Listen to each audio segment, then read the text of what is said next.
विद्यार्थियों, बीए द्वितीय वर्ष के जो द्वितीय प्रश्न पत्र है उसमें संस्कृत साहित्य का इतिहास विषय में पर हम अध्ययन कर रहे थे। उसके अंतर्गत जो वीर काव्य है उसमें रामायण का परिचय हम प्राप्त कर चुके हैं। आज हम महाभारत के विषय में संक्षिप्त जानकारी प्राप्त करेंगे कि महाभारत श्री वेदव्यास जी की अद्वितीय रचना है और विश्व का जो संपूर्ण साहित्य है उस संपूर्ण साहित्य में महाभारत सर्वाधिक विशाल ग्रंथ है।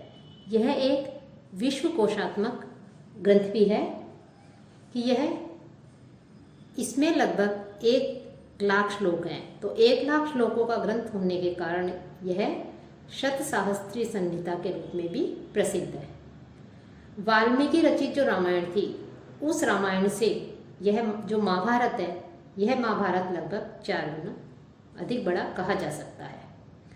विषयों की विविधता की दृष्टि से भी जो महाभारत है यह सर्वथा अद्वितीय होने से इसे ज्ञान का विश्वकोश हम कह सकते हैं। स्वयं जो वेदव्यास जी हैं उन वेदव्यास जी ने भी कहा है कि चारों पुरुषार्थों के संबंध में जो कुछ भी इस ग्रंथ में वर्णित किया गया है, इस ग्रंथ में वर्णित है, वही विषय अन्यत्र है और जो इसमें नहीं है वह अन्यत्र भी नहीं है। कि धर्म, अर्थ, काम और मोक्ष उनके संबंध में जो यहाँ है वही अन्यत्र भी है और जो यहाँ नहीं है वह अन्यत्र भी नहीं है। महर्षि वेदव्यास कहते हैं धर्मे च अर्थे च कामे च मोक्षे च भरत ऋषभ यत् इह अस्ति तत् अन्यत्र यत् न इह अस्ति न तत् क्वचित्। अर्थात जो यहाँ है वो वहाँ सब जगह है और जो यहाँ नहीं है, इस ग्रंथ में नहीं है, वो कहीं भी नहीं है। अर्थात चारों पुरुषार्थ जो है उन पुरुषार्थों के संबंध में यहाँ पर जो है एक तरह से वर्णन किया गया है कि भारत में साथ ही साथ इसलिए यह भी कहा गया है यन न भारते तन न भारते, कि जो भारत में नहीं है वह महाभारत में भी नहीं है। भारत का अर्थ है भारतों का युद्ध और महाभारत का अर्थ है भारत लोगों के युद्ध का महान आख्यान। इतिहास, धर्म, राजनीति तथा साहित्य सभी दृष्टियों से जो महाभारत है यह एक महान ग्रंथ कहा जा सकता है। इसे हिंदू धर्म के समस्त स्वरूप का इसमें वर्णन मिलता है, निरूपण मिलता है, इसलिए इसे पंचम वेद भी कहा गया है कि यह एक पंचम वेद है।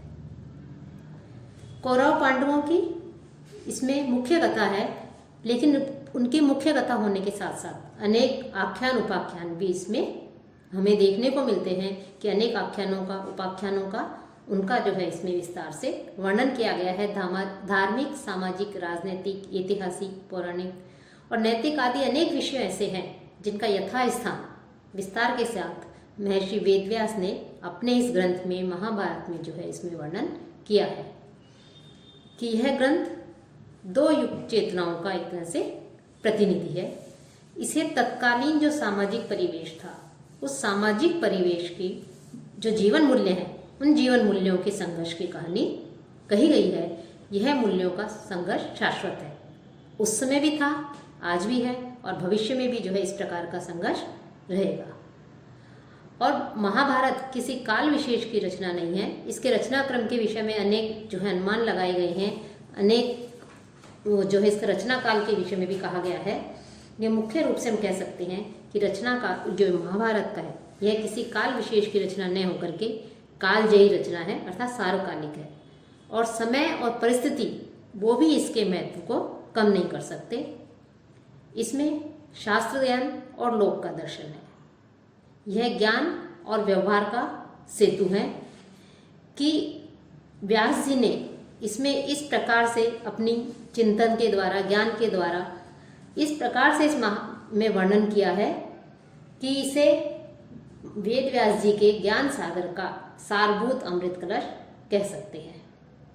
वैसे तो इसमें अनेक जो है धार्मिक, वैचारिक, आध्यात्मिक प्रसंग है, संदर्भ है और उन्हीं संदर्भों से विष्णु सहस्त्र नाम, विदुर नीति आदि अनेक ग्रंथ जो है, गीता आदि लेकर के जो है उनकी रचनाएं भी इस प्रकार से हम देखने को हमें मिलते हैं। अर्थात इनको आधार बना करके कि एक तो रामायण और उसके पश्चात जो महाभारत है इनको आधार बना करके इनमें से जो है अनेक प्रकार की जो है बाद वाले कवियों ने जो है अनेक प्रकार की रचनाएं की हैं।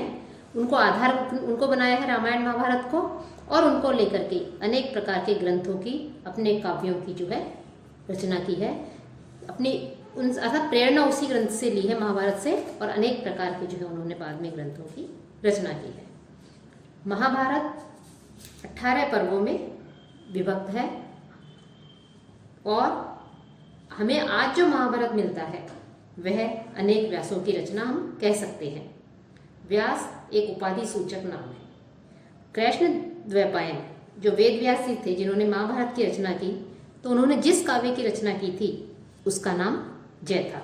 कि हम जिसे महाभारत कहते हैं कि प्रारंभ में जो है महाभारत का जो विकास है, उस विकास के 3 सोपान हम निर्धारित कर सकते हैं, निर्धारित किए गए हैं, जय, भारत और महाभारत। और समय की जो निरंतरता है उसमें क्रमशः है इस प्रकार से जो है होता हुआ वक्ताओं एवं भिन्न भिन्न श्रोता समूह में जो है ग्रंथ जैसे महाभारत तक की अवस्था में पहुंच गया। जय जो इसे नाम दिया गया था, प्रारंभ में यह जय काव्य था कि विद्वानों का यह कहना है, उनकी मान्यता है कि महाभारत का प्रथम मौलिक रूप जय नाम से विख्यात है। व्यास मुनि ने यह कथा अपने शिष्य वैशंपायन को सुनाई थी, और कौरवों पर पांडवों की जो विजय का वर्णन है, उस विजय वर्णन के कारण ही इस ग्रंथ का नाम जय रखा गया था, अर्थात इसका जय नामकरण किया गया था। और इसमें 8800 श्लोक थे। इसके पश्चात जो भारत है, जय के बाद में भारत, कि वेद व्यास जी ने जय नामक ग्रंथ को अपने शिष्यों को पढ़ाया, और उन शिष्यों में से जो शिष्य था वैशंपायन, उन्होंने इसे राजा जन्मेजय को उनके द्वारा किए गए सर्प यज्ञ में इसे सुनाया।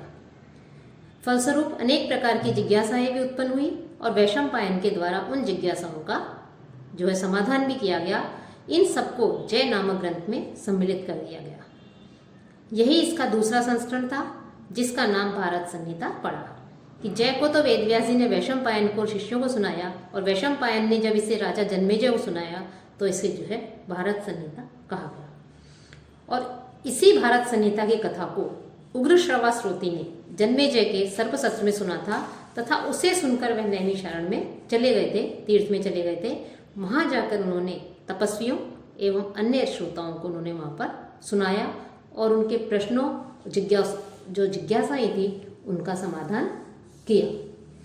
और उनका समाधान करने के इस प्रकार से किया, और इसलिए ये जो ग्रंथ है, इस ग्रंथ को जो है फिर महाभारत कहा गया।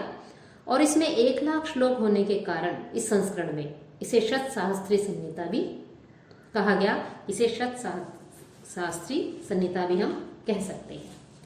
अब महाभारत की जो रचनाकार हैं, वो जैसा कि हम बता चुके हैं कि महाभारत के रचयिता वेद व्यास जी माने जाते हैं। कि वेद व्यास नाम न होकर के कृतित्व के आधार पर एक वृद्ध मात्र है, अर्थात यह उनका नाम नहीं है। कि परंपरा में व्यास जी का नाम कृष्ण द्वैपायन माना जाता है। कृष्ण का तात्पर्य है कृष्ण अर्थात सांवला, और द्वैपायन का अर्थ है द्वीप पर जन्म लेने वाला। द्वैपायन अर्थात द्वीप जो है, उस द्वीप के ऊपर जन्म लेने वाला द्वैपायन कहलाता है। तो इस प्रकार से जो व्यास वशिष्ठ के पुत्र शक्ति, और शक्ति के पुत्र महर्षि पराशर और सत्यवती के पुत्र थे। कि महर्षि पराशर और सत्यवती के पुत्र जो है वो वेद व्यास जी थे, जिनका के नाम कृष्ण द्वैपायन था। इसलिए महाभारत कालीन महर्षि हैं। इन्हीं व्यास जी के पुत्र महाभागवत शुकदेव हुए हैं, जिन्होंने भागवत की कथा परीक्षित को सुनाई थी। कि व्यास जी ने अपने जो ग्रंथ हैं, उन ग्रंथों का जो प्रणयन है वो मथुरा के में वर्तमान में स्थित जो कृष्ण गंगा घाट है उस पर किया गया, वहाँ पर किया था, जिसे आज भी हम जो है व्यास चबूतरा के नाम से जाने जाते हैं। महाभारत एक नहीं 3 संस्करणों में जो है हमें प्राप्त होता है। कि महाभारत के हमें इस प्रकार से 3 संस्करण मिलते हैं जो हमें आज प्राप्त हैं, तथा महाभारत के आख्यान उपाख्यान जो हैं उनका संबंध जो है वैदिक साहित्य में भी खोजा जाता है। और यही कारण है कि इसीलिए इसे पंचम वेद अर्थात पांचवा वेद भी जो है इसे कह सकते हैं कि यह जो है पांचवा वेद भी है।